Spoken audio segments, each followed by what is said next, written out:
Oh no, it'll be fine. So yeah, like I said, it'll be kind of a lighter meeting. We'll probably just cover a couple cases, and then I was thinking about playing some of the videos from the last year's symposium that MUFON did. We were talking, Fred and Tanya were talking on our thing the other day because Mark, or let's see, Linda Moulton Howe Hmm. had a part one of her show 2 weeks ago. They were saying, oh, when's part two? And I looked up and it's a show back 5 years ago. Talking about Oh, the underground, all this and that, and the guy from the service who's just about ready to die. And she had an interview with him. And then I looked up and I went to her website and it was part one, part two was this last Wednesday. But that's part three, part four, and part five. wow. And she showed part two again this last Wednesday. And I see she's speaking in the desert, something in the desert at the end of this month. But so I went to her website and I didn't realize you actually have to pay to Hmm. be a subscriber to her. I mean, I listen to her for free every Wednesday night on, YouTube. Yeah. So to listen to these other shows, I didn't know they were gonna play, and if she plays them, all five of them, that'll be great, but I think she'll be healthy again. And she was sick, and that's why they played this one, 2 weeks ago. But I subscribed to her, I decided to subscribe, she's got over 200,000 subscribers. It's $55 a year. Hmm. And I decided not to put it on a credit card because I thought, I think this is her website, but I got scammed and had to get new credit cards and everything else Yeah, yeah. less than a year ago. So I sent her a check. They could say send a check or money order. So I sent her a check a couple days ago, but I'll be a member for the next year. And, she's got 2,500 old, interviews and stuff. She's Hmm. got so many in her lifetime. She's in her 80s, and she's been around doing these investigation since she was in her 40s. Yeah, yeah. I know we were supposed to talk to her with QED stuff, the space warp and everything, in the works, I guess. Just saying, I now subscribe, so Okay. I need to get something, an email from her when she gets my check, but then I can get on and, like I said, I'm gonna pull up, I don't think she'll show 3, 4, and 5 of that same interview with this guy. It's a little bit each night, the whole show is an interview with him, she'll do like 15 minutes of the interview, then go to the rest of her show and Mm. questions and stuff. But, Yeah, no, in the future we could watch some of those videos maybe if you find one you think everybody'd like or something. well, if anybody has an, I'm at least can look this stuff up and have access to her. Anybody can go back and look up where they, I went back and went, oh, here's a picture, and I took a picture, sent it to Fred, I go, hey, there was two, 3, 4, and 5, hopefully they'll show the others, and, cause you go back and look up everything, but when you click on them, you can't watch them unless you're a member. Yeah, yeah.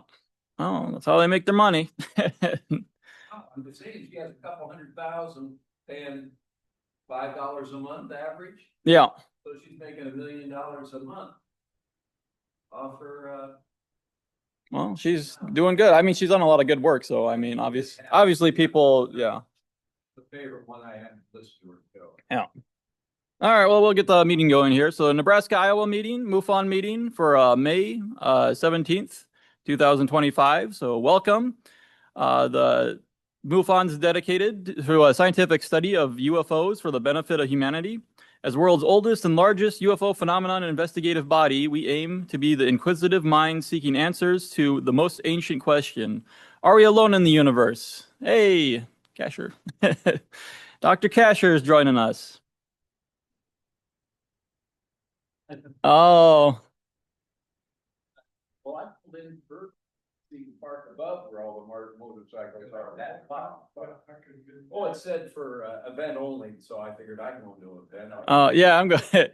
I like motorcycles. No, yeah, there's a little parking spot over here that I do usually, and they got a few spots, and if there's no event going on, you can just kind of sneak in the side here. Well, I parked, and then I walked up and saw 2 cop cars. I thought, oh, they're not gonna do anything. They don't know I'm not going to the right. Here's Greg's AI comic for the day. April showers bring May flowers.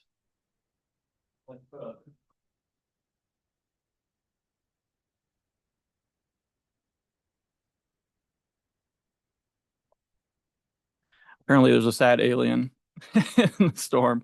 I always like Greg putting these little humorous things in there, kind of brightens it up a bit. Oh, there's another one for Mother's Day. But they have no gender, so I don't know.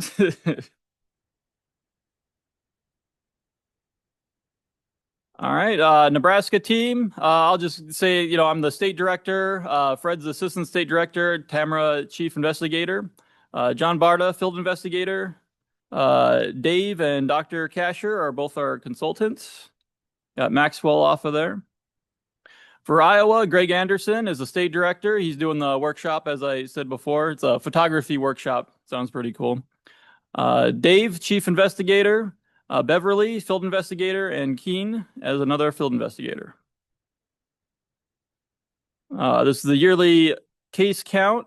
So 2025, this is a running total. So we're at 5 for Nebraska and 12 for Iowa. Here's the monthly case count. So it goes by month. January, February, March, April. Should have one more for Nebraska coming up. Attendance numbers through the years. I always just post this so, it keeps track of all the years and how many people we had coming to attend this. Both of our Iowa and Nebraska at 100% for the monthly stats. And MUFON News. So this will be, hopefully you guys tell me on the online chat if you can hear it, but Greg did an audio thing on here. And we'll see if this plays through. If it does, if you can't hear it, just say something in chat. Destination disclosure.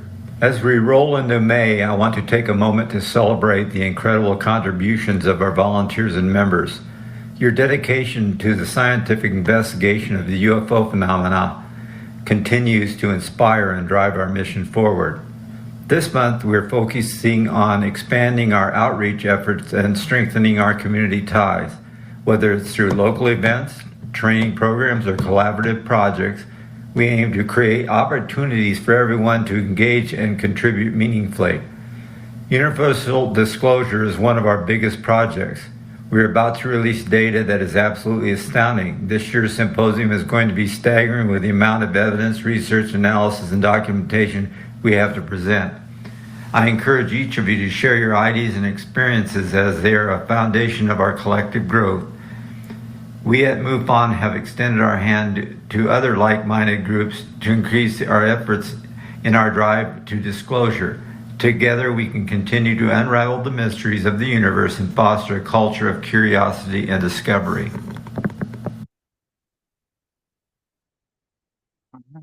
Got one chat. Okay, sounds great. All right, we'll do investigator case review. And then I guess on these ones here, we have audio clips as well.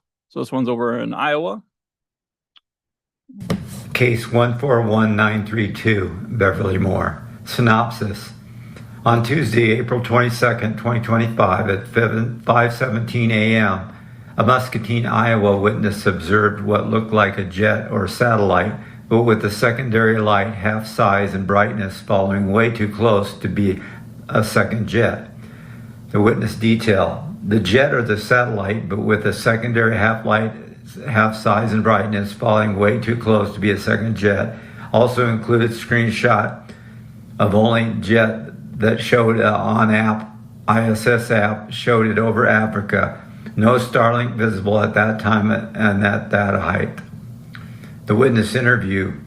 Beverly was unable to interview the witness, and her conclusion in summary. She was unable to identify the witness. However, when discussing this case with the Iowa chapter MUFON State Director Greg Anderson, he researched information on the ISS using ChatGPT-4 and found the following data.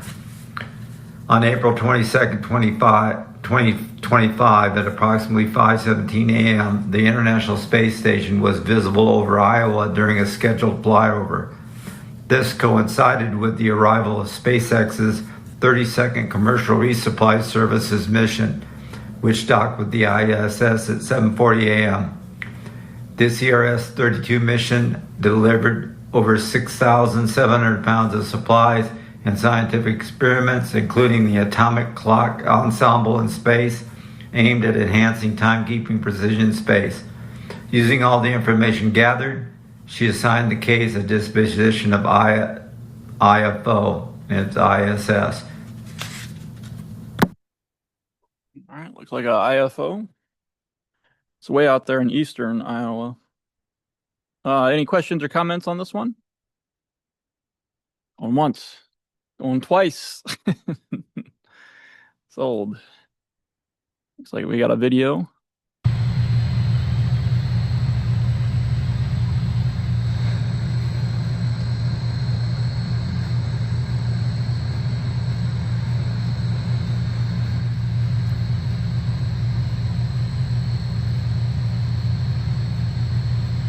Well, that's a pretty weird looking video, huh?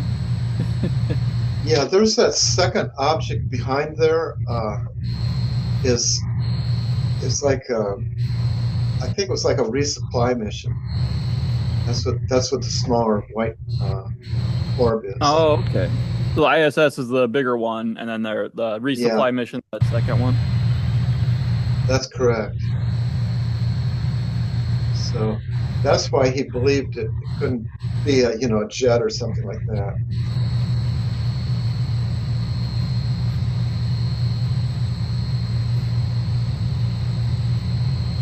Well, there's something you don't see every day. Yeah.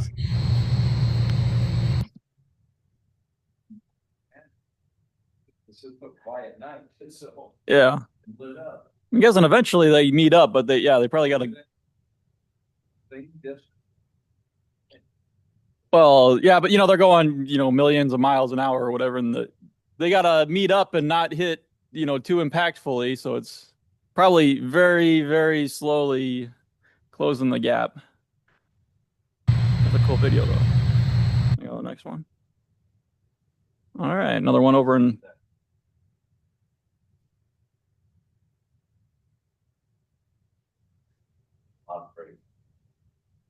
Yeah, you want as little as possible. So they probably do, it might be a loop or a couple loops before they meet up. All right, next case. Case 141947, Greg Anderson. Synopsis.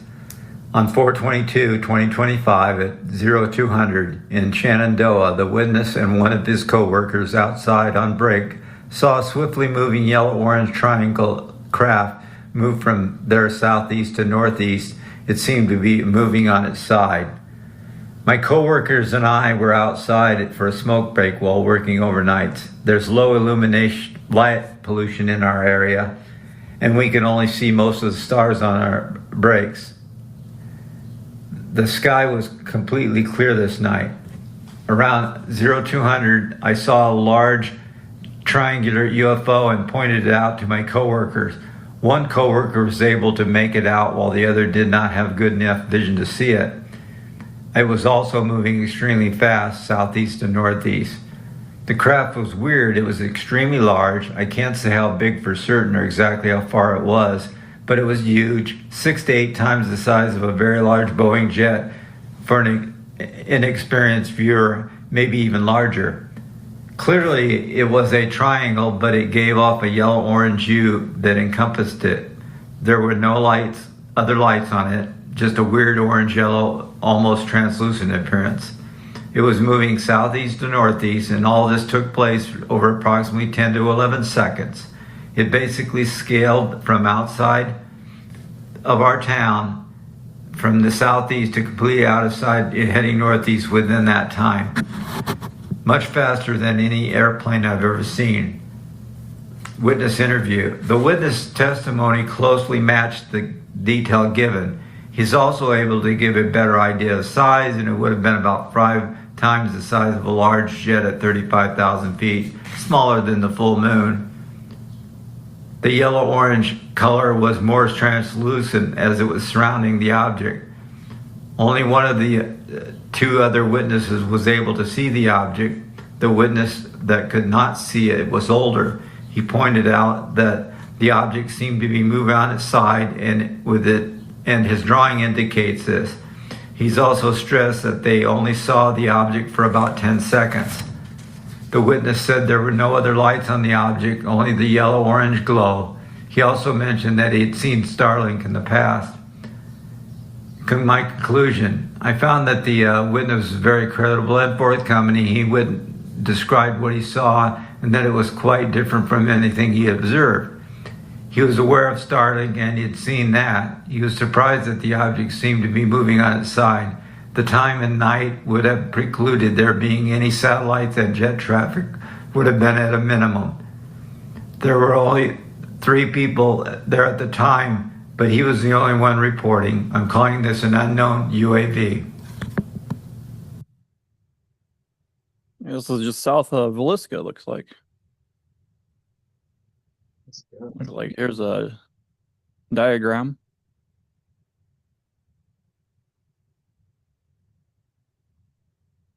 Any questions on this one? Questions or comments?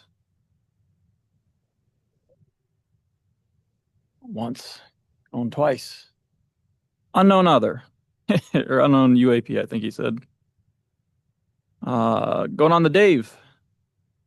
Yeah. I think it's your case. Okay. Yeah, on April 8th of this year at about 8 p.m., just after sunset, a Tama County witness observed 3 metallic orbs in the sky. He stated that he was just north of Lincoln, Iowa, in a farm field, operating a semi-trailer equipped with an auger, and he was unloading fertilizer onto a spreader.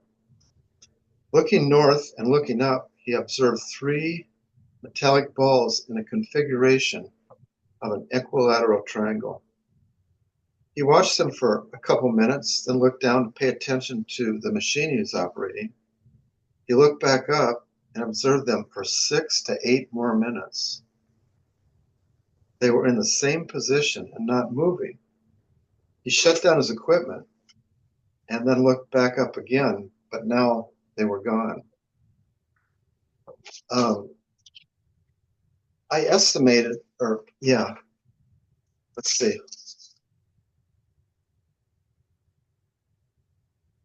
Hold on, just sorry about that. No, you're good. Yeah, he said that. Did he take a picture? Yeah. Oh, I've got some. Yeah, just hold on. The witness said that. You're getting ahead of yourself. Yeah. Okay, go ahead. Tell me when the switch slides up.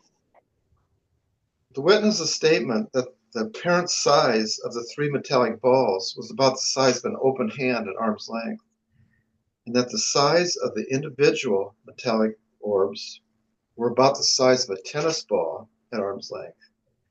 And this information that he gave without, this was in his initial report. I didn't have to, ask him about this. And this told me that he was a really good observer, and he understood the, significance of apparent size. So I estimated that the size of an open hand, which would be, that was the size of all 3 balls together, is about 22 centimeters. And held at arm's length, that would be 22 degrees. And the diameter of a tennis ball is 6 centimeters. Held at arm's length, that would be 6 degrees. So that gave me sort of an idea of the configuration. So I just then drew a picture using this information, took a photo, and sent it to him. First image there, Kyle. Yeah.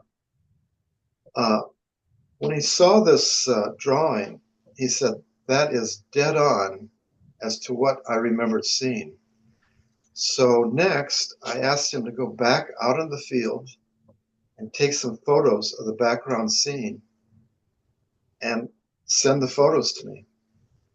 He obliged and included several pictures of the area. Next image.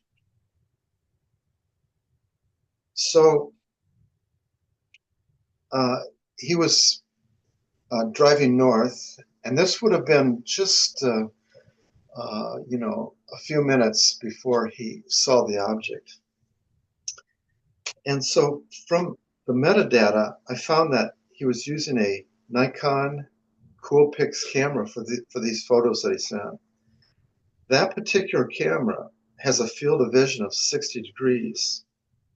So I uploaded the photos onto my Microsoft Paint 3D program, or app, as you kids call them, physically measured the uh, the photo in centimeters. I just looked, took how big it looked on my screen and measured across, and it turned out that it measured 30 centimeters, the entire photo there. So then I just used my simple proportion formula, uh, which is 60 degrees then is equal to 30 centimeters, as 6 degrees, the size of a tennis ball, is equal to X. And you can put the next image up. So I drew the balls at, at 3, X was equal to 3 centimeters. So this photo represents not only the location and size of the balls, but the configuration of that they were in. And what's really impressive, I think, about this case is that the orbs were relatively large, quite distinguishable, and were viewed by an incredible 10 minutes of duration by a very credible witness. And he noted that over the years, he's seen some unexplained objects in the sky that he wasn't sure about. But in this case, he said that, quote, "What I saw in this incident, I was 100% certain there was something there I could clearly see, and they were quite close. I have no idea what they were," unquote. So once again, the witness was just top notch. I have no reason to question, any of his testimony. So I signed this case a disposition of unknown UAV. Any questions? So the object was there for like 10 minutes? He doesn't have a cell Yeah, phone? yeah. He viewed it for a couple minutes, looked down to his to his machine, looked back up and viewed him for another. I think he said 6 to 8 minutes. So yeah, total duration was 10 minutes. And it was, Did he not have a cell phone? apparently That's not. Apparently not. Yeah. Or video, Yeah, if you Wouldn't see that something been for like fantastic? 10 minutes, even a video would, Wow. Wouldn't that have been great? That would have made a national headline. yeah.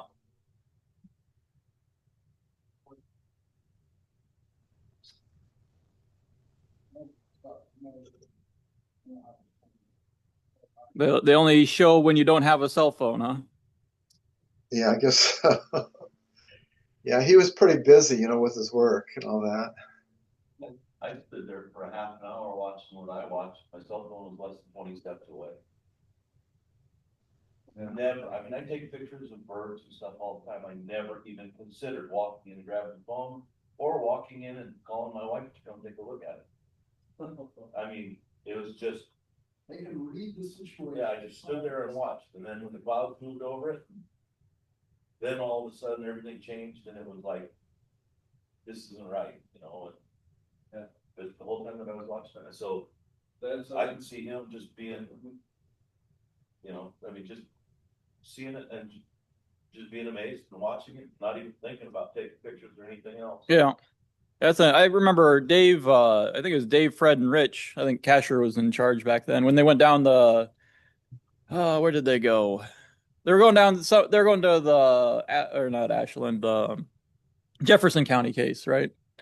And then they saw a UFO in the sky, and I think Fred and Rich went to go get the camera, And Dave just sat there and watched it, to observe what it was going. And by the time they got their stuff, it was gone, So it's like the second they get their camera ready, it's out of there. But if you just sit there and watch it, maybe they stick around or something. Yes, I felt like such an idiot after my sighting that it's like you said, 15, 20 steps. And I had, a cell phone and I could have videoed what I was watching. But instead I stood there for 30, 35 minutes just watching. And completely baffled trying to figure out what I was seeing. Yeah. Well, there's always that period where you got to figure out what you're looking at too. Cause I was watching some way out in Western up by Neely where my grandma's at. They have those jets that fly, way up there and you can only see a little pinprick, but you don't know what it is. I was hearing the sounds and so I'm like, well, where is it at? But it take, like a minute to 5 minutes just to figure out, is it a jet? Is it, something I know? Or should I get my phone out to record it, so. Yeah. Interesting stuff. Yeah, but this one here is cool because it's metallic. So I guess my other question was, how did it disappear, I guess? Well, he doesn't know because the second time he looked down to shut off his equipment, he looked back up and it was just gone. He didn't know how it disappeared. Okay. Kind of an instantaneous disappearance. All right. Any other questions, comments? Go on the next. Doing news highlights now. Looks like we got a video. Red tape, roadblocks, and the runaround. A new UFO whistleblower is sounding the alarm on just how difficult it's been to report an unacknowledged special access program called Immaculate Constellation to Congress. Former U.S. national security official Matthew Brown sat down for an in-depth interview with investigative journalist Jeremy Corbell on his Weaponized podcast. Brown said he decided to tell his boss that he had stumbled upon a top-secret program that was gathering images and videos of UFO encounters from classified military servers. But when he went to his boss, the message was not well received. Like, stop. Did you read this? And I don't answer, but I just look him in the eye and I look at the screen and I'm like, of course I read this. That's how you know it exists. And he definitely picked up on that. And the conversation ended with him saying, delete it. And he left the room and we never spoke of it again. Brown says he didn't stop there. He went on to report IMCON to his boss's boss and to other higher-ups. He says still nothing happened. He eventually decided to seek whistleblower protection and submitted written testimony to Congress. And after a couple meetings with congressional liaisons, still nothing happened. So Brown decided to tell the State Department he's going to go public. He says his main concern at that time was his own safety. I'm definitely under no illusions that the U.S. government at some capacity knows about me. I'm mainly concerned about foreign intelligence and their possibility of collecting on me. I'm in D.C., spy capital of the world. I was very concerned about that. Brown says he was equally concerned that the systems put in place to help whistleblowers come forward and protect them seem to have failed him every step of the way. Joining us now is investigative journalist and co-host of the Weaponized podcast, Jeremy Corbell. Jeremy, welcome back. Matthew Brown really describes what he said was serious red tape when he was just trying to report what he saw. Why is that? Yeah, it's even much bigger than that. I mean, Matthew Brown is an American patriot. And as journalists, George Knapp and I, we are pit bulls on this issue of protecting whistleblowers. Congress has made a show of this. They want whistleblowers to come forward. Well, here you go. So Matthew Brown has inside knowledge of the deception of our government by elements of the intelligence community. He has tried to raise the red flag. He has tried to tell people what's going on. And he's done everything in his power to do it the right way. And this was the best way now, is to come forward with journalists like me and George. Yeah, but Congress has also made a big show of investigating UFOs and UAPs. I don't understand why they wouldn't be jumping on this. Right. I think it's a dynamic process. I still want this process to work. And I have been fighting with Congress, really great allies in Congress and senators, to make this work. They have to allow people to be heard in open congressional hearings. That's the whole thing. Do you think that part of the problem was that what Matthew Brown was describing in this Immaculate Constellation program sounded so far-fetched that people were just like, yeah, I don't believe it? Not at all. Not at all. This was taken seriously from the very beginning all the way up through as he brought it up to people's interest. So first of all, there's a difference between the Immaculate Constellation briefing versus the field report, which we successfully got onto congressional record at the last hearing. I brought that into to Congress and got that on the record. So the difference is the briefing is what he was first initially exposed to. That's what he raised the alerts about. That was the entry point to him and his extensive, long investigation into this. If you read the first part of what he submitted and what we got onto congressional record, it says this document is the result of a multi-year investigation into the subjects of UAP, technologies of unknown origin, and non-human intelligence. Nobody thought this was far-fetched. Everybody took it seriously. And how did Matthew Brown get access to these documents? Does he say? Absolutely. If people watch the first two parts of the interviews, you will see step by step. We walk through exactly what happened. At first, it was accidental exposure to the Immaculate Constellation. So he just opened something that he, by accident, and saw something crazy inside, basically. In fact, he was raising the alert that if this is an unacknowledged special access program, that it was filed in the wrong place. And then he felt threat that he had seen it and was seeking guidance after he got classes on how to deal with what they call spillage, which is where you see a compartmentalized program when you're not supposed to. Thank you for watching. Subscribe below and download our News Nation app right now on.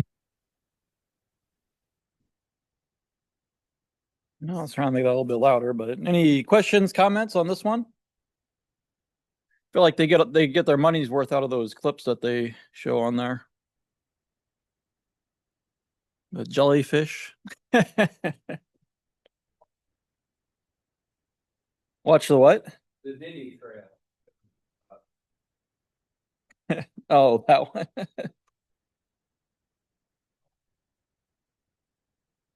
Yeah. I think all the people that were, there are a lot of people out there that are really concerned about what's going to come out on this. Oh yeah, I got. My wife said, get through this and let's get to the next whatever. Yeah. Get to the next whatever it is. Not like we have the UFO disclosure thing. There's breaking news, all these videos. Oh, the Diddy trial. That's what we gotta look at, you know. My whole thing is whenever they have something like that comes up, like, okay, what's going on now? Yeah. Because They're trying to distract you. about that breaking news on the internet and everything else. So immediately I jump to what's happening somewhere that they don't want us to notice. Oh, I think I'm insulated enough. I haven't heard anything about it. So red tape, roadblocks, and the runaround. Well, next one. Now, others have testified that. What was it? Yes. Well, when you get blown up onto one of these huge projectors, you know, anybody's picture looks a little weird. The military is stonewalling these efforts. But next week. Hold on 1 second. Let me see if I can get that up all the way. Now, others have testified that the military is stonewalling these efforts. But next week, more UAP hearings said to be planned up on Capitol Hill by members of the House Oversight Committee. They have also, or at least one of them, has hired the UFO whistleblower David Grush to help with the investigation. Grush alleged that the Pentagon has been operating a secret UFO retrieval program. And this week, the Missouri Congressman Eric Burleson, who has spearheaded congressional efforts on UAPs, spoke to him a few weeks ago, as you see there. He told us that next week will be crucial. It's going to be the most focused and intense UAP, UFO investigation week that I've had. We're going to be having meetings with Arrow. We're going to have an open hearing to the public. Here now with what we can expect, potentially, News Nation investigative journalist Ross Coulthart. Ross, it is always nice to see you, sir. Thanks for being with us tonight here on the Hill. You've got a big special. We'll get into that in a second. But I wonder what you think, if anything, what we might learn next week if this hearing at the House Oversight Committee ends up coming forward. Good evening, Blake. Well, I can tell you the thing I'm most interested in is the very thing that you and I won't get to hear about, because what's significant about next week is that for the first time, we may very well be getting the first time that David Grush is put into a skiff, into a secure compartmented information facility where he can give evidence in detail to the members of the committee for the first time under oath. And this is where the opportunity will come for the members of Congress to actually hear properly for the first time the full details of what David Grush knows. He's already given evidence about it to the Senate Armed Services Committee and the Senate Intelligence Committee, but this is an opportunity for those members in the House who now have the security classification clearances to hear it, and David Grush has got his clearance to be able to give it, and so we're going to get the opportunity for that hearing to happen. So do you think Grush in that environment, so up here, as Ross laid out, in Washington, there's areas where you just can't talk about information, and they set up these skiffs so that lawmakers or whoever go in and it's secure, right?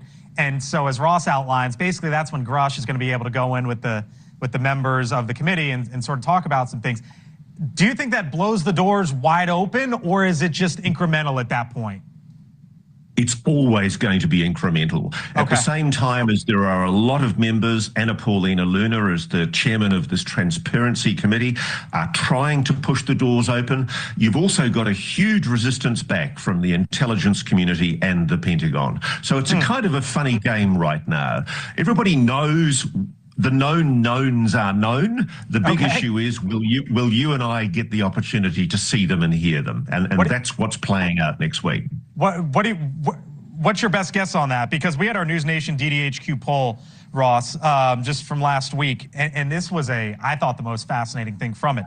Is the U.S. government hiding UFO information? 44% of the country say yes. It was about half of those who are Gen Z, basically like 30 and under. So the public wants more. They sure do. And look, if the volume of interest that we have at News Nation in this issue is any indication, the public want answers. And so a lot of people are looking to the new administration, to President Trump, to take a lead on this. And it's very interesting because we've now got former Senator Marco Rubio, Secretary of State, and now National Security Advisor. He's now in the prime position as somebody who has previously pushed for transparency on this issue to ask the hard questions of the intelligence establishment. So the ball is very much in the new administration's court. We're looking to the new president to take the lead. You optimistic? Yeah, I am. I actually really am. I'm getting good feelings from people in the administration. I do think that there is an intent to get to the bottom of this. You've got Tulsi Gabbard in DNI, Director of National Intelligence, Nash Patel in FBI. There is a secret FBI investigation ongoing into allegations of criminality and illegality. They are taking this seriously, commendably, for the first time in decades. Thank you for watching. Subscribe. Now, others have testified that the military... Questions, comments on that one? I feel like the 44% is kind of low, isn't it? For this, is this? Yeah, still, is the government hiding secrets from us? Oh, it's kind of less than a coin flip, for what everybody believes. Seems a bit one-sided.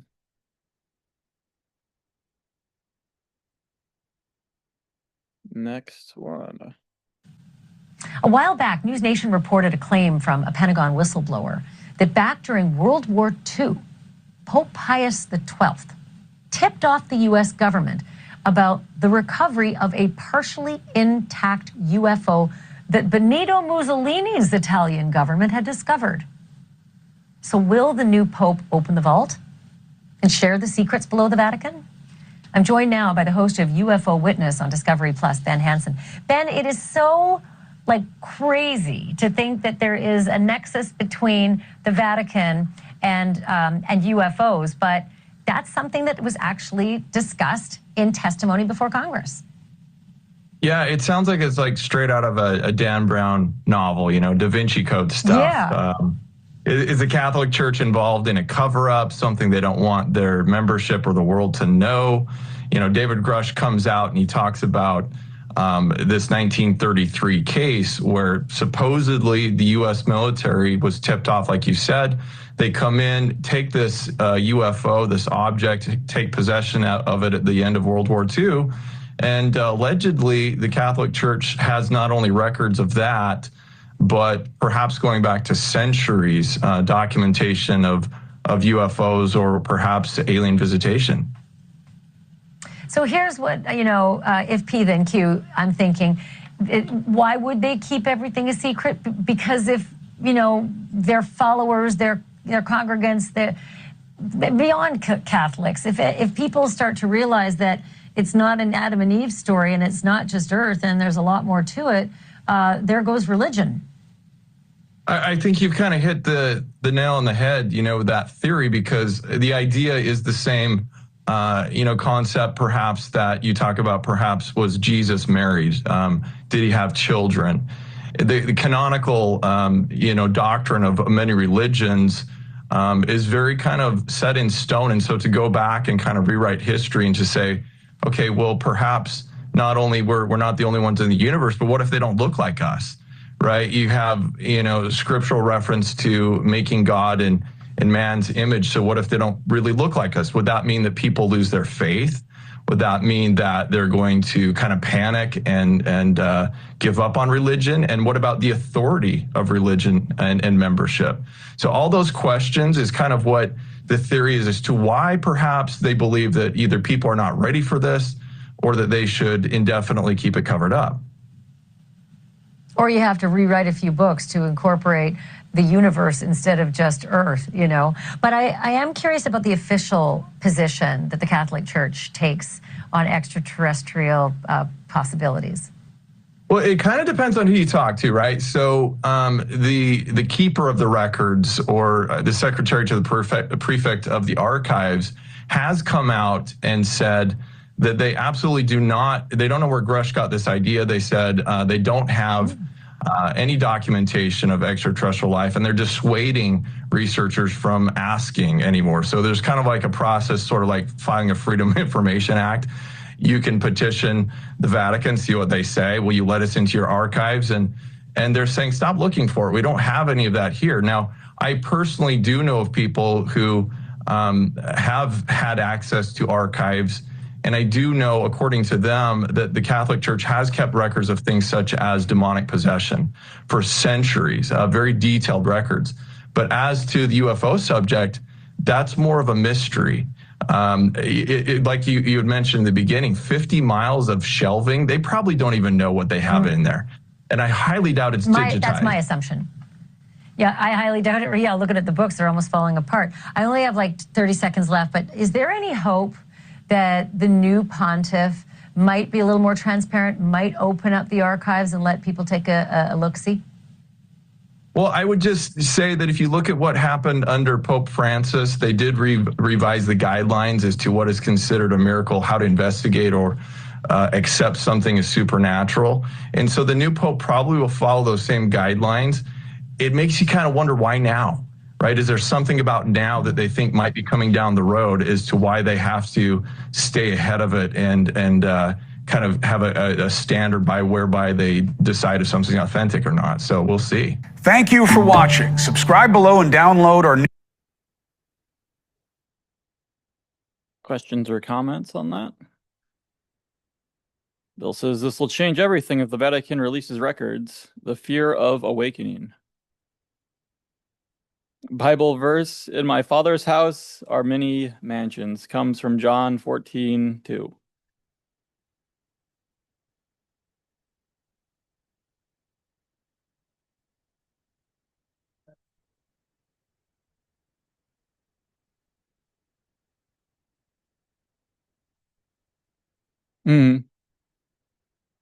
Yeah.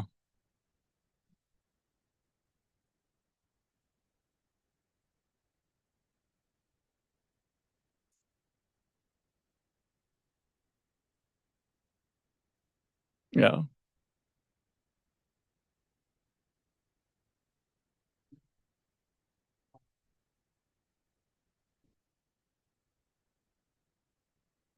polls. You want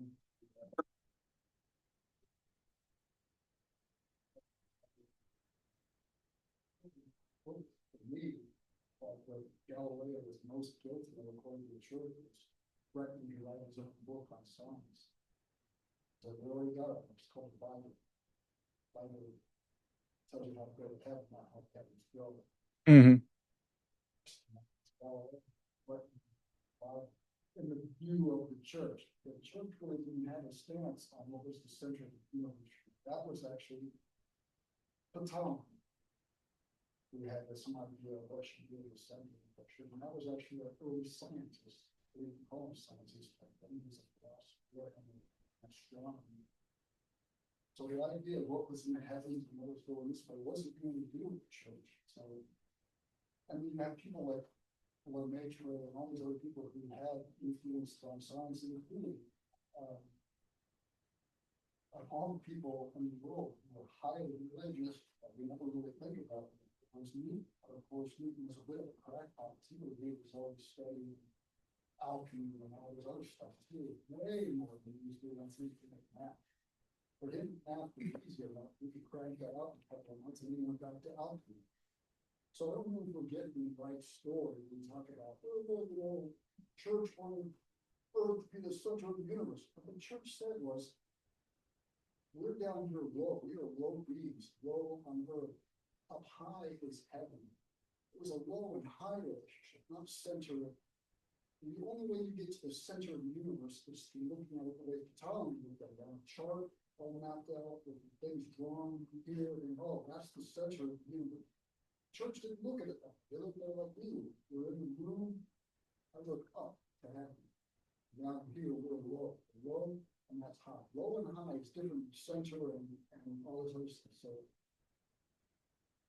when we try to figure out the position what the church is doing, some stuff, I don't know if we're getting the right story. Because it's always sort of like, let's vilify the church. The church was after scientists and all this stuff. I don't know that. I don't know that at all. I think that the church was willing to listen to Galileo until Galileo said, in fact, I want to make my own book on make sure it's done right. Mm. She's the whole thing, we can put you in jail. And that's not really vilifying science, that's saying don't attack the Bible. Well, I think more like the people who are in charge that had their own ideas on, the institutional knowledge, because I don't think in the Bible it says anywhere where the earth is the center of the universe, right? So it's like, but the people who are in charge of the church, they're like, hey, this is what we say, don't go against us. So you have that kind of push back against an institution, just like science is today, right? All this stuff today. Come out with something new, alternative medicine, new physics, obviously with our QED stuff, we're fighting against the institutional stuff. They're like, hey, that's not how it works. You're excluded, just like Galileo. I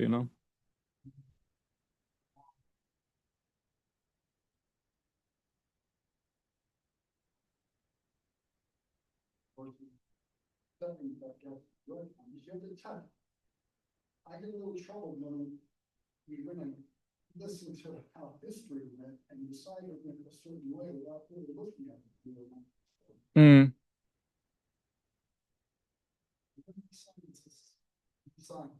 Yeah. It's a little different today because the new physics is, a lot of it's in the string theory where you can't test anything for the foreseeable future of humanity. The next 100,000 years, we'll never be able to test 13 dimensions. But this is where a lot of scientific literature is coming out.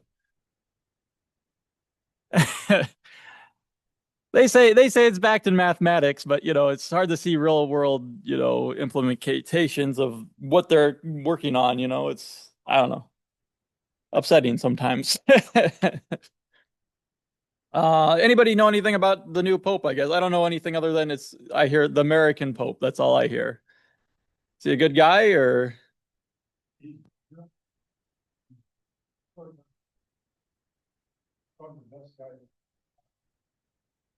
Graduated below from Chicago, question on that math degree where he graduated. He's a combination of most of what we wrote. He's going to carry on what Francis was doing before and all that. So with a good combination. Really happy to see him in there. Oh, okay. Not so- That's the only thing I heard about him. But yeah, it's good to hear that there's a lot, but behind him, being smart and carrying on the legacy and everything. So 5 languages. Yeah. I'm lucky to speak 1 language.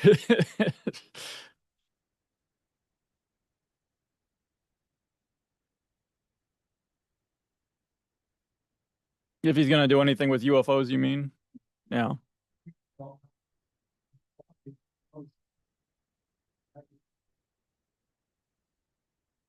Telescope and all that they have. Jesuit was in charge of the telescope. And I think he's been asked about it, and I think the government has no problem with it being extraterrestrial life. And if it's here, it's fine. And I get asked that question a lot when I get to go for talks. Mhm. Yeah. Jesuit been here, there's no conflict. Yeah. Yeah. Well, fun speculation, but we won't get in for a week or 2. Well, we all want big changes. We want Trump to release the UFO stuff. We want American Pope to release the UFO stuff. Which I haven't heard anything about it until kind of now. But yeah, I know the demon stuff, demonology. They do keep that secret, but they do study it at the same time or keep archives, and we've known that for a long time. But yeah, UFO wise, I haven't heard too much. All right, we'll go to the next one. If we have another one. A while back, News Nation reported a claim from a Pentagon whistleblower that back. Is that the same one or no? Yeah, same one. Okay. All right, that might have been it for that. MUFON Journal. I guess he just put the picture on there. Anybody get the new one, MUFON Journal? No? My last meeting, I went home and it was on my phone. And today I looked just in case it might have come. It'll be there either when I get home or Monday. Huh. They send it out the 3rd Saturday, huh? All right. Well, is anybody interested in Antarctica? I was going to grab the video from the MUFON thing from last year, MUFON Symposium. Stop this, and we'll show up. I just saw the title Antarctica. I don't know what exactly. Big hole. They weren't supposed to fly over. Then they did. I mean, I hear all kinds of crazy stuff that nobody really talks too much about. Religion. It was in the paper yesterday.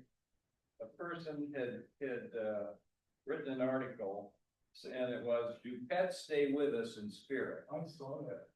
I read that, thought, I'd never thought of that before, but they're live being things, and do they have their own spirit that doesn't die when do they have a soul? The pet was meowing. Right.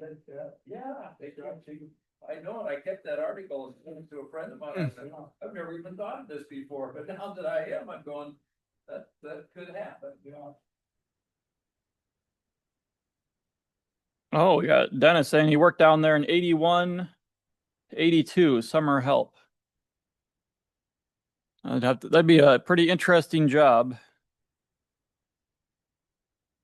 Okay, we'll share. Maybe not that one, this one. This one. Well, Antarctica is where those scientists disappeared when they went to pick them up, and then went back and they were there, and when they finally picked them up, they wouldn't talk to them. They just would look at the ground and everything. Whatever happened to those people? Has anybody interviewed them afterwards? I haven't even heard of that. Sounds like when the astronauts came back from space and they had that interview and they're just all mopey and sad. Hey, there you go. We could watch that.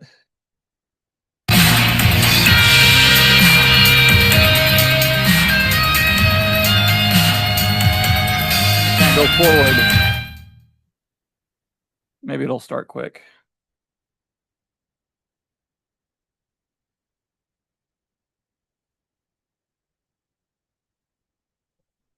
Job application down there in 2008.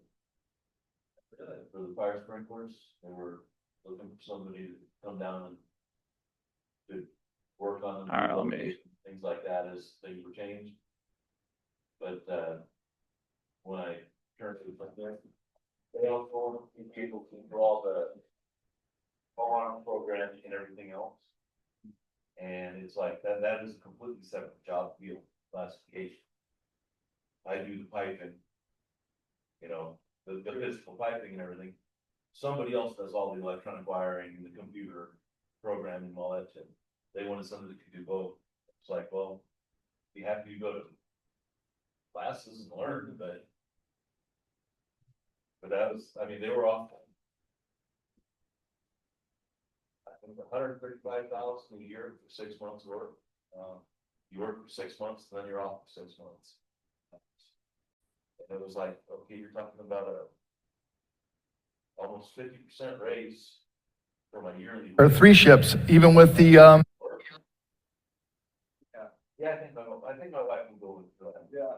How much was it? 135 for 6 months work. 135 for 6 months. So yeah.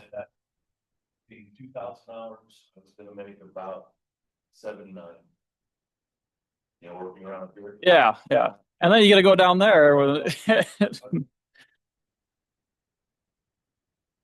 Probably 7 to 9 months out of the year, I was living out of hotels anyway, because they had me working all over the country. And it was like, yeah, I know for 6 months I'll be here, and for 6 months I'll be home. And I'll make better money. And you need to go there in the wintertime so you can come back here in the summertime. Yeah. I'd have kind of home and be making better money, but like I said, they wanted somebody to do both parts of the job, and I didn't know anybody at the time that even had that skill set. I mean, everybody is either doing the physical piping and work, or they're doing the electronics and programming. I didn't know anybody that did both, so I couldn't even recommend anybody for the job. All right, so we'll try to play this. Yeah, go ahead and send a chat if you can't hear anything or if it's not playing well. I don't know if there's much I can do about it. But we'll probably play this 10, 15 minutes, see how interesting it is, and then do some comments. And we can play more, or I can switch it to another one. pyramids poking through. Let's look at it with a very discerning eye. Let's look at it in such a way that we might be able to separate the wheat from the chaff, just as you guys do at MUFON. I really appreciate all the work everybody does here, and I'm very honored to have this opportunity to talk. So there was a funny quote from Rumsfeld when he was in office. He said, "There are things we know that we once didn't know. There are things we don't know that we will learn one day." Okay. And there are things we don't know that maybe we will never know. And that's kind of indicative of what's going on in Antarctica, because we've heard so much going on, from being an ice wall to worlds outside. Look, I'm a cartographer. I draw maps based on source maps, other maps. I can draw continents outside of the ice wall. I'm a good artist. You gonna believe it? No, you need evidence. And this goes with everything else going on in Antarctica. So as far as I know, I'm the only researcher in this field, and I do speak at a lot of conferences, just at Contact the Desert with Ron James and several others here. And I like to get this information out there, because at the core of it, I too am a skeptic. And so when I was going down there, I'm thinking, all right, I'm gonna look into these subjects. I wanna really objectively see if there's anything to all these mysteries we hear. And I'll just tell you now that what I was looking for, I didn't quite find. What I wasn't looking for, I did find. And I'll tell you all about that in this talk.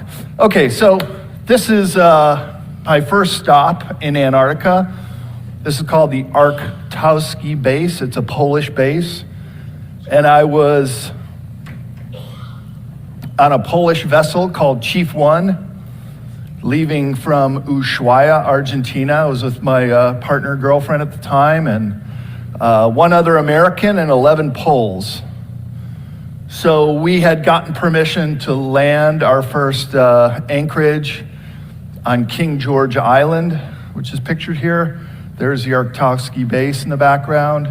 And almost all the research stations are old whaling stations. So they would find these areas, as you can see here, with little ice.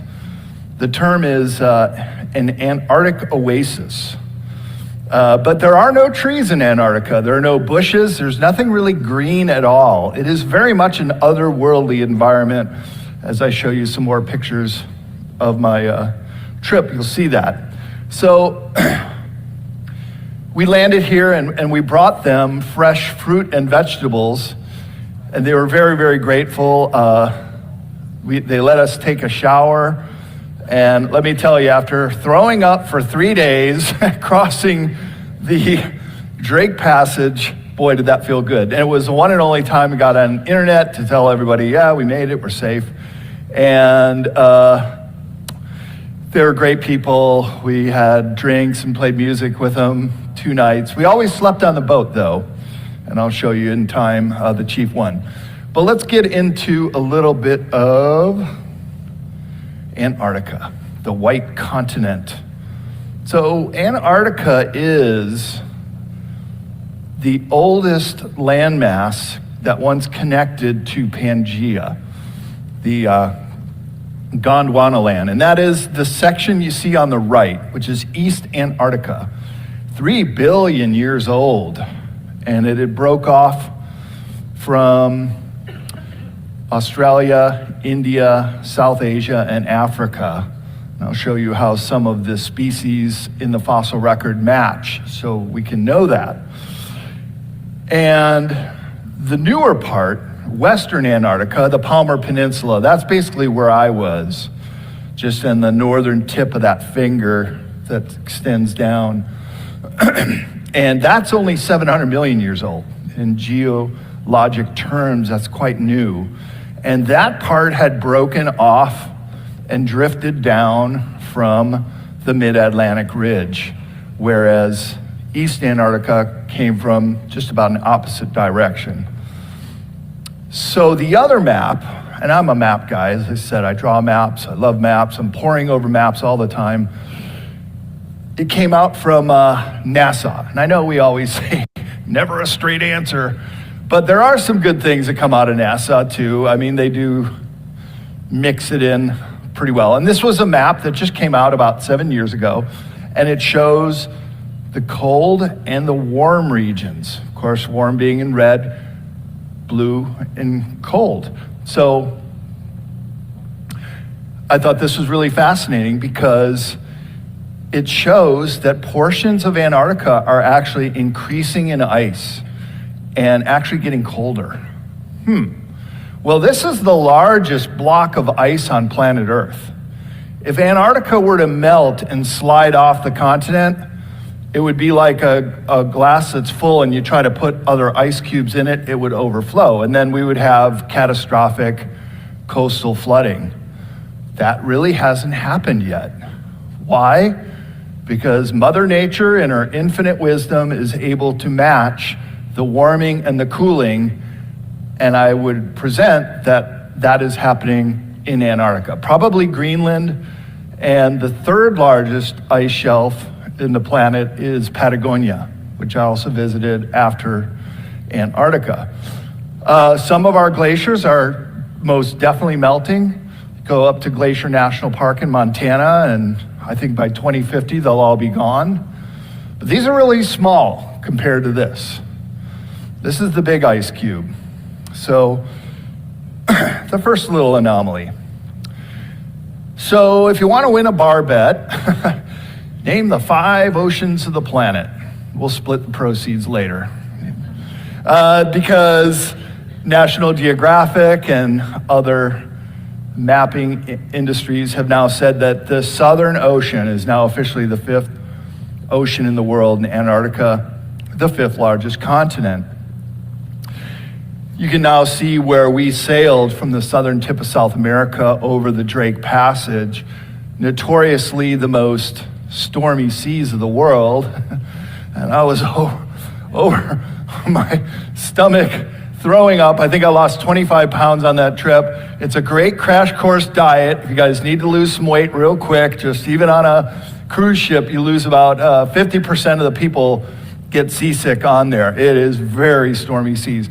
And by the time I was able to come to, we were all asked to take watch on the boat because we're getting down into the Southern Ocean. There you see these massive glaciers calving off of the ice shelves. And we had to go up and do watch. So as soon as I was able to, I was up doing watch. And I am not exaggerating when I say the surges, the waves, not crashing waves, but just the surges were as tall as the ceiling. So I'm just sitting there on the deck, I'm thinking, oh, we are so screwed. But the boat would just rise up and like, oh, wow, albatross way out there, cool. And then boom, down again, up and down and up and down.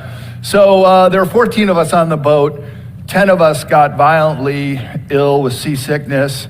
But once we got into the straits, or the channels, the islands of the northern tip of Palmer Peninsula, that was it. Didn't throw up anymore, made it back, took my Dramamine on time. You gotta do it 24 hours ahead of time. I still think I probably would have got seasick, but it was a hard trip. I won't kid you. I've been to all 7 continents, and this is by far the hardest trip I've ever taken in my life. So, my loss is your gain, because I'm here to tell you the story. Of course, I made it back. So let's go into a little the geopolitical aspects of Antarctica. Antarctica is the only land on our planet that is not owned by any country. Although several make claims, such as you can see here, Argentina claims their piece of the pie, but it's not recognized because the Antarctica Treaty, any of you Gold Star front row taking notes, want to write that down, ATS.AQ, is establishing the entire continent as a natural reserve devoted to science, non-military proliferation, and ecological preservation. So it's a very noble treaty. And I hope it doesn't get broken. There is a lot of pressure on the people who have signed on the treaty, the countries, I should say, to allow mining and whaling again, but more importantly, fishing, because it's so rich in natural resources. They would love to get their hands on it. Basically, it's everything below 60 degrees south, which does encompass the entire continent of South Africa. Let me go back. Let's see if we got 60 degrees on there. It's roughly the first outer line, because that's the upwelling of all these nutrients that feed the penguins, the seals, and the life under Antarctica is quite amazing. One of the boats that we were sailing with also came down from Ushuaia. I think you can see it indicated on the map there. They were scuba divers, and one day they let us aboard their ship, and we were going over their pictures and videos. They were doing shipwreck dives, they were going underneath the ice shelves, but the life on the floor of Antarctica was as colorful as any coral reef. I couldn't believe what I was seeing. It was so amazing, and of course, very abundant. So, the Antarctica Treaty is one of the longest standing world treaties. Mainly was designed for non-military proliferation, but the ecological preservation part of it is quite good. So another myth I'd like to dispel is that We've heard sometimes in alternative media, oh, you can't go to Antarctica. It's totally closed off. And that's because there's an ice wall and it's this fantasy land. No, it's a real continent. As I say in some of my interviews with Flat Earth Dave, it's like, dude, I got pictures right here on my cell phone of walking on the continent. It's a real place, I'm telling you. I've been there. But hope springs eternal, I guess. Some people, it doesn't matter. But you guys with MUFON, you're skeptical and you look at these things with a critical eye. And so this Antarctica Treaty is one of the greatest treasures we have on planet Earth. It's basically saying this whole continent is for us. It's not a national park, it's a world biological preserve, and you can go there. It's in the charter of the Antarctica Treaty that scientists should go there, even tourists can go there. Now, is that to say that the entire continent is open? No. There are definitely some no-go zones, and I'll get into that. But the point is, we want to preserve the Antarctica Treaty because it does, it's like a desert. At first, people thought, what, the desert? There's nothing here. We can just tear it up. We can mine it. We can trash it. No, it's a very delicate ecological environment worthy of our protection. Yes. Someone talking to me? I thought I heard my name. A couple of shots of mine from the trip. It is a vast frozen wilderness, stunningly beautiful, and deserves our protection. This was an area called Paradise Bay. Paradise in the sense, I guess that's sort of a open-ended term. Paradise could be anything. And on the right there is Port Lockroy with the British flag. That was one of the spying stations on the Nazis during Operation High Jump. And I'll definitely talk about New Schwabenland and some of their claims. And was just talking to someone, Gilbert, who just came up to me and said, yeah, I took a cruise down there. And that's the Lemire Channel. Gilbert, you might recognize it. He said he saw 50 whales in an hour down there, and we saw quite a few too. 100 in an hour, there we go. We saw them breaching out of the water. It was just amazing. So the beauty and the frozen wilderness is just stunning. I often compare it to traveling to another planet, really. I mean, it was just so unusual. It was so different than anything you would experience here on Earth. As you can see, nothing green. Really, everything is black, white, and blue. The black of the mountains and the black of the animals, such as penguins and whales and seals, the white on their underside and the snow, the clouds, the blue in the sky, and the blue in the ocean. So kind of like when you go scuba diving, when you go under 200 feet, you start to lose all the primary colors. That's what it kind of reminded me of. It's like, wow, it's just a totally different landscape altogether. So here's some kind of cool things. There are actually 4 poles. If you're a map lover like me, you'll find this interesting.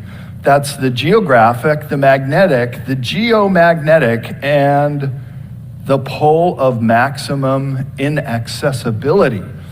Okay, so what does that mean? Well, we all know the geographic, like when you spin a top, it's got a top and a bottom, and the Earth wobbles on the rotation.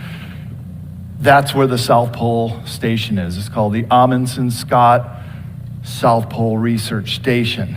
The magnetic is where all compasses point to. Okay, now what's really interesting, if you can... Yeah, I'll do a quick poll. Do we want to keep going with this, or should I skip ahead to the alien part? I got a nod from Karen, maybe. What part of alien stuff is there? Well,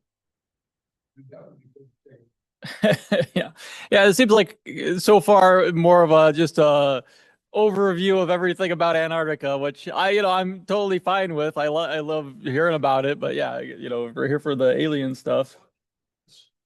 Talk about the scientists were there and they dropped them off and then went to pick them up and they couldn't. Skip to the alien part. That was in Antarctica, wasn't it? I think that's one of the biggest stories I've ever heard. All right, I'm going to skip around a bit here. See on the Antarctica is the world's largest active volcano packs and sent on a collision course with Earth to the base. And he lit it on fire.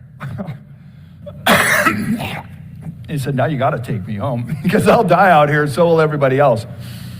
So you can see what they do at the Palmer Base land. They kind of changed the names. Where the two red circles there, one was where their base is and the other was where they found the craft. And indeed, the Norwegians who were depicted in that film were, they do have bases in New Schwabenland, as I'll show you here in a little bit. So here's what I mean about Antarctica being connected to Gondwana land. Pangea, this is one person had the sniffles, everybody would get sick. Dinosaurs once roamed Antarctica when it was a temperate climate. That's the Loch Ness Monster. That is the famous, what is the name of it? Used the entire desert Antarctic oasis as their rookery, their breeding grounds. The NSA is also up at South Pole. Why? Because the NSA covers everything extraterrestrial, all crash retrieval, all bodies, cordoning off an area. So that's why there's this no-fly zone right over the hole that Brian S. was doing an emergency evacuation and said he flew over it. There are other researchers, the Russian Tazinski, he also said it's several miles across and it's big enough you'd be able to fly a hole in it. Now I took these shots off the internet. Are they CGI? I don't know. But let's just use them as a placeholder for how big this hole is. And as I said, the cosmic rays are coming out of there. Many reports, including Admiral Byrd himself, who was a flight pilot, was the first pilot to fly over the South Pole. So certainly he must have seen it. And in his diary, he goes into great detail about flying into this verdant green landscape where they saw megaflora and megafauna and went to a city and met the master who told him, don't blow off nuclear bombs. Go back to the Pentagon and tell your superiors. This is all in his diary. So this is speculation, but I would like to get to the bottom of this, as I would like to get to the bottom of New Schwabenland. This is actual maps drawn by the Germans of this land that they had claimed. Now this is Queen Maud land on any map. But every once in a while, you can see an old map that we'll call it New Schwabenland. The badge, the patch that they all wore on the expedition shows the New Schwabenland claim. And below there it said, the specially designed badge or emblem of the Deutsche Antarctic Expedition 1938-39, the swastika and oak leaves clearly reveal Thule Society paternity. Let's break that down. The oak leaves, you see right on the bottom there around 1938, 1939, it says that this was an occultic mission. It says that the Thule Society, which was very interested in these German mysteries, and they, like the movie Raiders of the Lost Ark, Art Imitates Life, they really were sending expeditions to Tibet, to Egypt, to south of France. They were looking for artifacts that would give them this superiority. And indeed, they were doing the same in Antarctica. And so on this map, all of these names are in German. They did quite a bit of exploration and charting of the area. And if you blow up the one little section down here on the bottom left, you can see the Schumacher Seen Gruppe. which means the group of lakes that never freeze. And this is this Antarctic oasis. So much of the narrow strip around the Schumacher Hills, which is depicted in red, and we're looking at the very bottom left there, and you can see that there's a ring of hills around some of these lakes.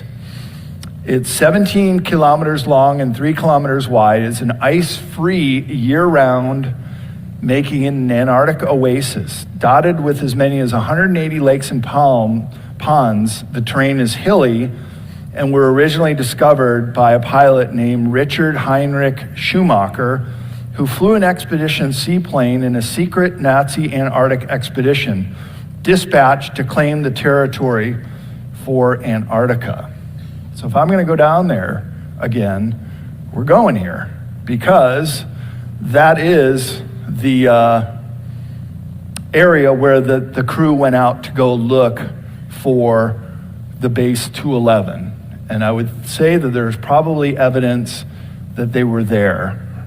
Several books have been written on it. One great book by Henry Stevens called Black Sun said that it was so mild of a climate they could even grow crops. The Germans could lay out in suntan, and nearby must be point 211. And so if that is the case, that would be a big game changer. And so here is what one of the closest bases to there would look like. We'd have to get permission from some of these other bases to go there. This is a South African base, and some other mysteries. Just got notice we got about 15 minutes, so I'm going to pick up the pace a little bit here. Here are the bases that exist down in New Schwabenland, including that Belgrano 2 on the bottom left there. That's where the UFO sighting was a couple months before I was there. And I want you to take notice of Conan Base, right there in the middle. This is a map from pre-Cold War. So it was still during the period of East and West Germany. And what do you got here? West German flags. The Germans never left after the war. They just raised a different flag. They're still in New Schwabenland to this day. And so that Conan Base in 2013, if you go on the Wayback Machine on Google Earth, you'll find this giant machine down there. Under the ice is a craft. I would say this is the best evidence for one of the 3 Nina Pinter Santa Maria craft, because I love it when I can get connecting data points. The Farsight Institute of Remote Viewers, they went to this location and saw that it's a massive manufactured defunct craft made for giants as tall as this room. Kind of like the movie Alien. Remember, first thing they found was a giant at a gunner station. I mean, this is the kind of mysteries that are down there that really not many people know about or talk about. So in 2013, you can go, still do it to this day, go on the Wayback Machine. Here's the coordinates for Conan. Use those GPS coordinates. And you'll see they had a runway, a snowmobile track, and some kind of excavation here on the upper right picture. And then this whole grill of a machine was also exposed. Now if you go there, you'll get these the lines of images in the snow. And I kind of take it to be they put up some kind of protection, maybe like a circus tent, and that's what's protruding through now. But we'd have to go to Conan to find that out. I've been on a bunch of History Channel shows, and Olson says there's UFOs under the ice, and they always go to these ones. Not my good evidence, but just sort of these speculative ones. But there's some GPS coordinates if you want to go take a look at it yourself. And some people were asking me about the pyramids under the ice. And Ancient Aliens did a whole show on the pyramids in Antarctica. Well, I brought this up to the person who is the logistics manager at Antarctica Expedition Company. And I showed him the picture on the bottom right there. I said, look at that, a 4-sided pyramid. He goes, oh yeah, I know that one. He said, we fly over it all the time. I go, you fly over it. Did you ever land there and go see it? He goes, no, it's just a nun attack. So what's a nun attack? It just means an attractive mountain poking through the ice. Okay, but you never went there? You never took a sample? You never climbed it? No, we just fly over it. But anyways, it's in the Shackleton Range. I know exactly where it is. You can also find that on Google Earth with those GPS coordinates. But it's not the only one. There's actually another one in the McMurdo Sound, right there indicated on a map, pyramid. You just go back. That's the one indicated on the bottom right in that collage and the one above it. And then there's another location. It's funny how things kind of come in threes in Antarctica, but 3 supposed pyramid ranges. Another is in a place called Oats Land. But again, I think the jury is out on these. Are they just attractive nun attacks or something that might harken back to a high civilization? Because let's face it, if it is built by intelligent hands, as pyramids are, then it must be from some kind of high-tech civilization that once lived on the earth. Some of these I can dispel, like you guys. I'm kind of skeptical. Everybody said, oh, they found a UFO base because there's all these people with Fitbit and Strava doing this pattern. And the guy who I talked to at the Antarctic Expedition Company says, oh, no, see that airstrip? That's the Union Glacier. We just land there, and we had to wait for a storm to subside before the climbers could go up Vinson Massif, the tallest mountain in Antarctica. So we just did like a little marathon, and that's where you get the Strava. So sometimes you can debunk these things with really easy methods, as you guys do. I heard last night at dinner, 85% of the reports that MUFON gets are pretty easily explained. But it's those 15% that really make things interesting, right?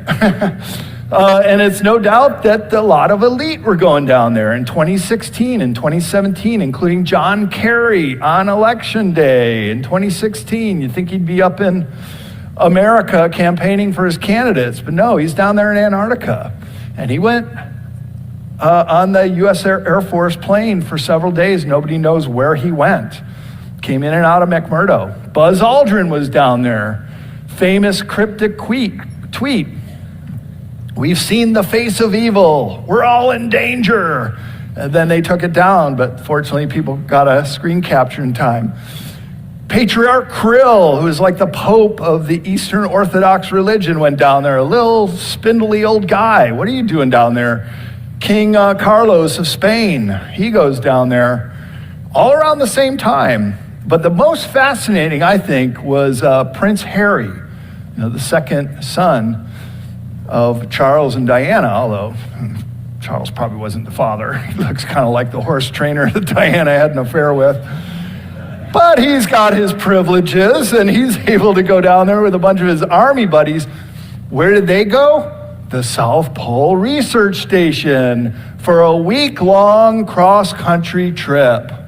Huh? We're told that the polar plateau is just this big chunk of ice. What are you doing down there for a week, Harry?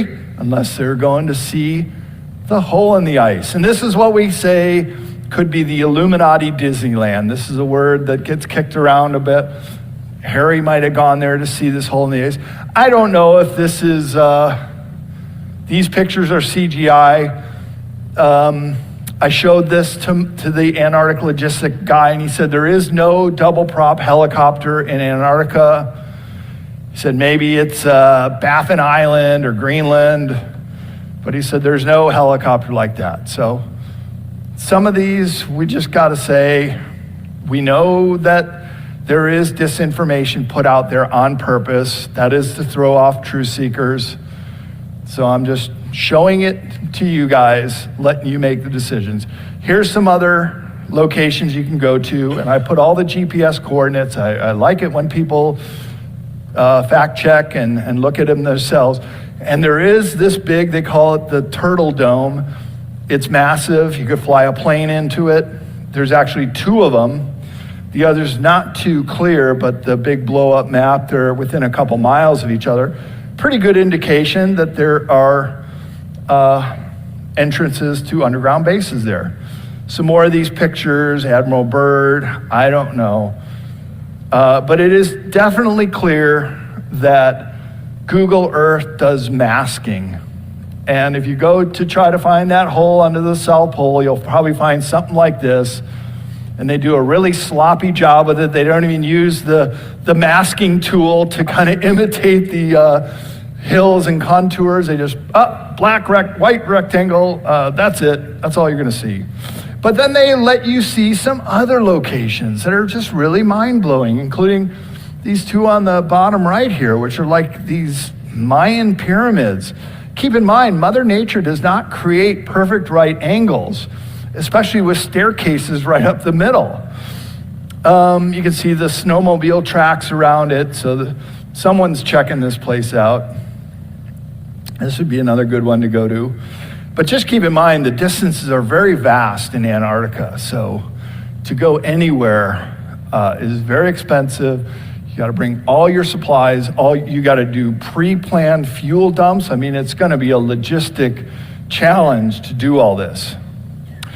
So just real quickly on some maps here. I do a whole talk on this, but I find it really interesting that from the ancient Greeks until the Age of Discovery, a southern continent was postulated. Most importantly, the Piri-Reis map from 1519 shows these incredible parallels to South America. So this is only, some 25 years after Columbus, and this Piri-Reis map is already showing the Caribbean and South America and Antarctica. Couple other maps here. This is the Ptolemy map, which is back in 150 CE. He did the first comprehensive roundish map. It's not a Mercator projection, but there's Antarctica down in the southern continent. So in the age of exploration, other maps depicting Antarctica, this one from the 18th century showing a big channel going under Antarctica. And boy, if we were to take the ice off of Antarctica, what do you have? All these really deep fjords. As I read the German explanation, you could get U-boats deep into it. So the one just below South Africa, that is where New Schwabenland was. That's where I think they were also building the New Berlin base so they could get their U-boats in there. But lo and behold, West Antarctica, East Antarctica, two continents. Some of these other maps show Antarctica with all the ice on top of it. So remarkable similarities. Corey Good, I don't know if I really believe his stuff anymore, but he was saying that he saw the antediluvian civilization. These are just drawings and some giants that have like Egyptian clothes. He said that there were, and other people, this is more reputable, is that there are these under ice facilities. One of these is probably where John Kerry went, of an interplanetary corporate conglomerate, because remote viewers have also seen these cities under the ice. Cities that are powered by geothermal energy, these big domes under the ice, and comfortable enough that you could just basically wear a pullover, but not freezing like the surface. I did a series with Billy Carson, Forbidden Knowledge TV, and it's out now. You guys can watch that, called Secrets of Antarctica. One of them was what is under the water of Antarctica, and one of the most fascinating is the Atelinin antenna photographed on the sea floor. And that's still down there. What the heck's that known for? I don't know. And so one last speculation. The South Sandwich Islands in the southern Atlantic Ocean are some of the most remote islands in the world. So you can see southern tip of South America, the Antarctic Peninsula, and then it's like a ring of islands. So keep an eye on that bottom right-hand southern Thule Island, which is way out. It's like Point Nemo, one of the most remote locations in the world, but in this case, it's a frozen island. And so I went to Google Earth to get a capture of Thule Island, and lo and behold, the northern tip where the base was is kind of obscured. Did you know that the Falkland Wars in 1982 was fought on 2 fronts? Yep, this is a map from Wikipedia. We all heard about the big armada of British ships that went down to the Falklands, but they also went to South Sandwich Islands, including South Thule Island, which was captured the last operation of the Falkland Wars in 1982. The British went to a huge amount of effort to capture these far-flung islands. There was only 8 researchers on the base. You can see it there. Here's a better picture of it. They put up the white flag, they surrendered. That was the end of the Falkland Wars. And the Brits got this Corbetta Uruguay station on southern Thule. But it was only the above ground base studying something far more valuable underground. And that was Operation Keyhole to secure a frozen ET underground base containing the black goo. And this is where it was stored, and this is what they were working on for years. Arguably, the reason why the Falkland Wars even happened in the first place. Because it really didn't make so much sense to go capture these islands that have 100 more sheep than people on them. So what is the black goo and why was it stored on South Thule Island? Well, in reality, it's a very intelligent and it's a form of life. And it's available in various forms. I just got indication that we're kind of running out of time, so I got to flip through these quick. But control of the black goo may have been what the Falkland Wars was all about. So owing to the magnetic property, this substance has the ability for self-organizing itself mechanically in various ways. And now I would propose that the black goo has been weaponized because they took it back to London and Marconi Laboratories. I did a interview a couple years ago on the Cosmic Cantina with Melissa Tittle. And she called me up a couple days after the interview and she said, hey, did you watch the interview? I go, no, I rarely ever watch my own interviews. I know what I say. She goes, no, we have a panel of skeptics that wanted to debunk what you said about the black goo in Marconi Laboratories. So you got to watch it. So I did. And they agreed that this was a real thing and all these mysterious deaths from Marconi Laboratories as they were trying to backward engineer this. And so now it's been weaponized. It is the ferrofluids. It is what I believe is the main cause of Morgellons syndrome, which is now a 21st century syndrome. It's also graphene oxide. It's a self-organizing substance that has now gotten into not only humans, but animals are showing signs of Morgellons. So this could be a whole other talk. I did it at Contact in the Desert. Mary Rodwell was coming up right after, this and she goes, good job, Brad. Thanks for bringing up the black goo. Nobody talks about that enough. So, all right, now I'm just going to show you a good little video here that I shot on my iPhone. These amazingly beautiful, majestic mountains. Look at that. And here are a bunch of whales. Oh, he's probably done with that. Yeah, we're watching at the beginning. He just is like an hour of just talking about the history of Antarctica and the life and the what it looks like. This guy, see if I have him on here, Brad Olson. Yeah, this is from the MUFON conference or symposium last year. I just wanted to view it, but yeah, like the first hour is just like history and what it looks like and nothing, no UFO stuff. So I skipped ahead to the very end.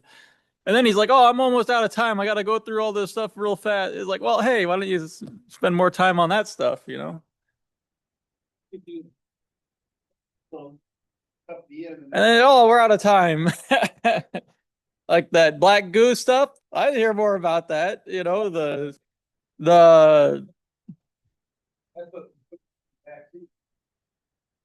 When they can self-replicate freaking stuff in the vaccines. Even programmed. Yes. program. For a long time. For a long time. But they did a bad job doing it. But yeah, we'll start wrapping this up. Any questions or comment? Yeah, I know you just got here. Question, comments on that video?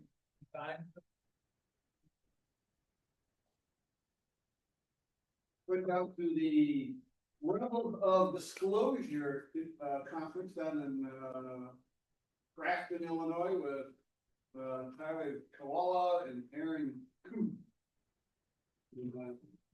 That's pretty interesting. There's a guy who said he got abducted by these aliens that human looking, and they're helping us to go through our little transition. They're higher being, they don't have money. They Pujanas, name of the ETs. Yeah, I just listened to his talk again last night, but it's really interesting. But, I'll just wrap up this meeting. We can chat a little bit. I have on my computer. Video? Yeah, we could watch it here. Maybe at the next meeting, which is June 21st for the Nebraska Iowa meeting. Next Iowa is going to be July 12th. That's close to the symposium. I'm surprised he's doing one. It's going to be 10 to 12:15. Greg will talk more about that. And then the MUFON Symposium 2025 is in Northern Kentucky Convention Center, July 17th to July 20th. Registration is open February 1st. All right. With that, I'll go ahead and end this meeting. Thanks everyone for attending. Stop this. And the coffee is now done. the meeting, I gave my presentation